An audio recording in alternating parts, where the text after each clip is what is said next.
Good morning, card community. It's RJ back with another video. Let's get to it. Today's random Mike Schmidt item of the day. Kind of stole this one from Shoebox Legends. Shout out to Shane over there. Recently, he showed off a product he picked up, a Satchel Paige card actually. He called the Topps Gilded Collection, which is what it is called.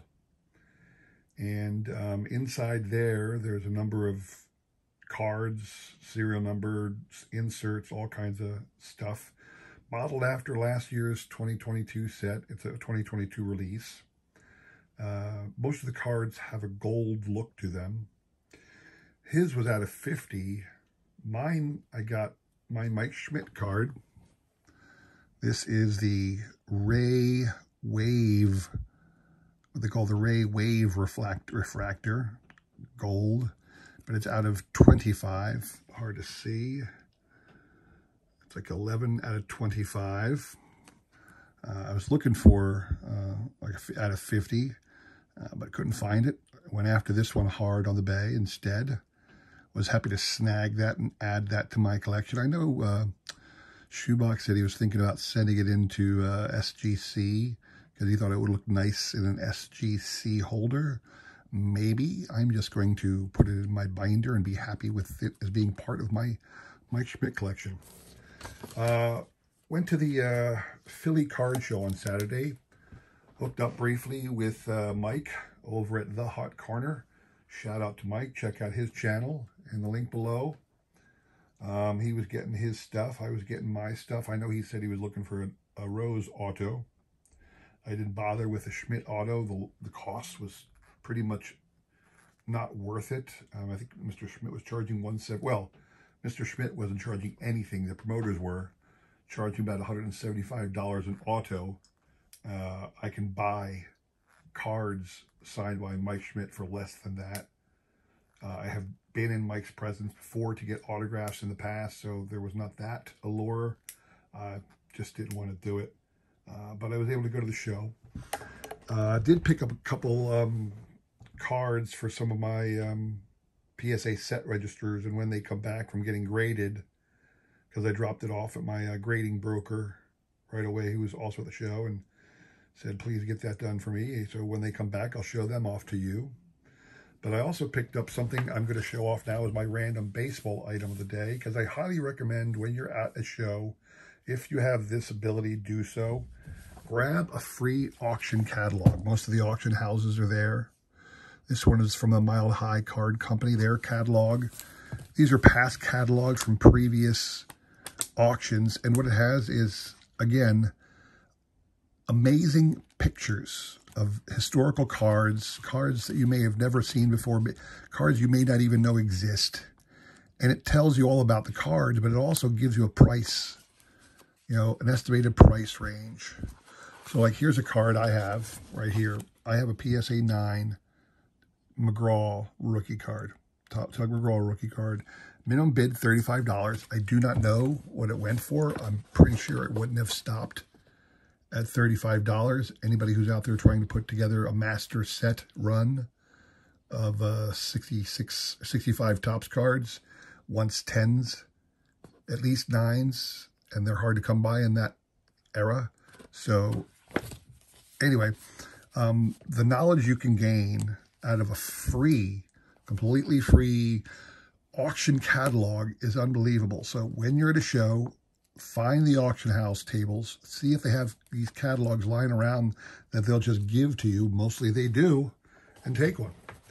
There you have that. So today's trivia question.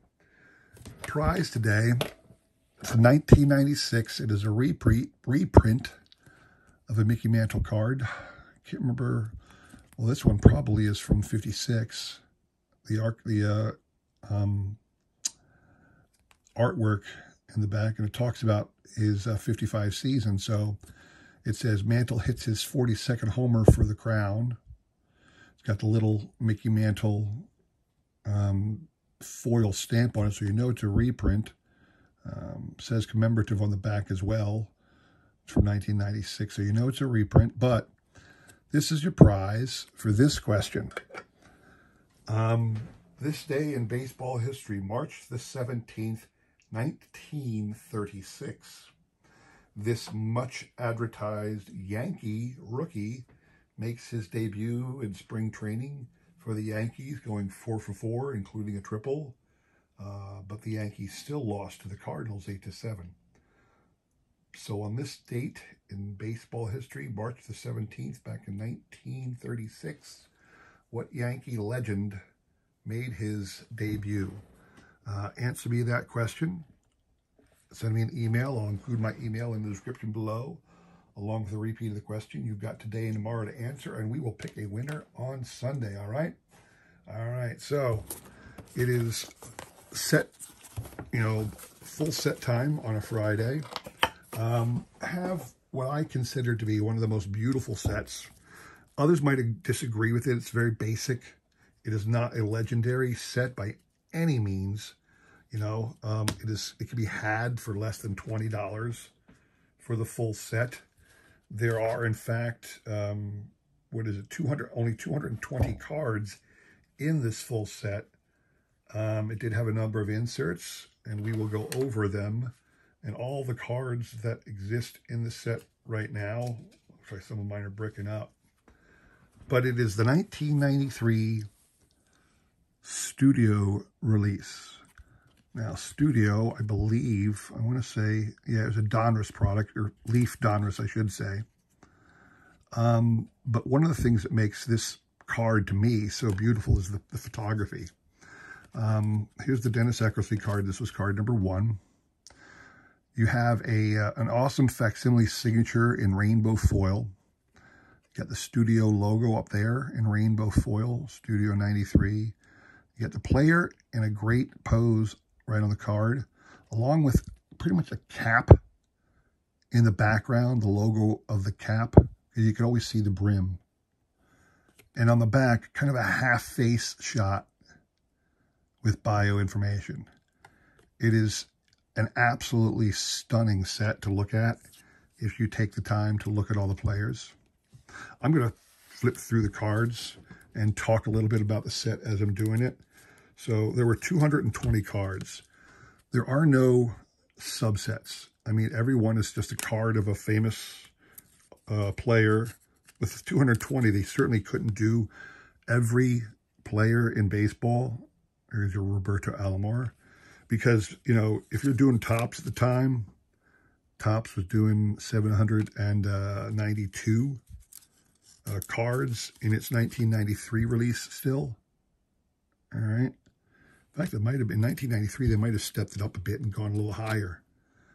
But now this one at only 220 sets, they had to pick and choose who they wanted to include.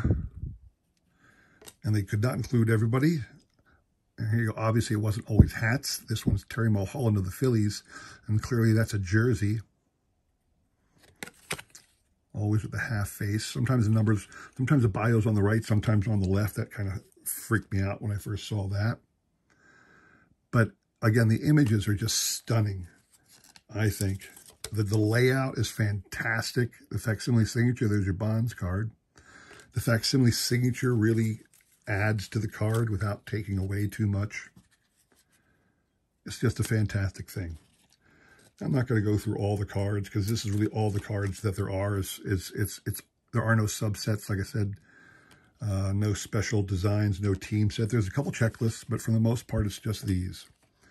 Now, there were a couple insert sets. There is a 5-card Frank Thomas insert set. Just talks about, highlights Frank Thomas and shows him off.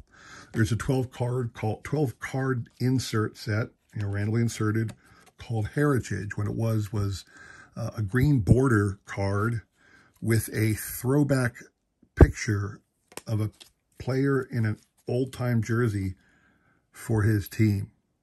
That's a very cool set. There's a Silhouettes card. It's called Silhouettes. It's 10 cards. And what it is an image of the player, face image, and behind him in white background is a black silhouette of his action shot. There's George Brett. He's actually doing an action shot that's silhouetted on a white background and his image in color in the foreground. It's a pretty cool set. There were 2 promos available, and then there was a 10-card set called Superstars on Canvas, which essentially was some of the better players of the game, but they had framed it as if it was a piece of canvas, an artwork that was their picture, their face was on and kind of leaked into the borders of the card. It was an interesting thing. So anyway, I'm not going to go through the whole set, just wanted to show it off to you.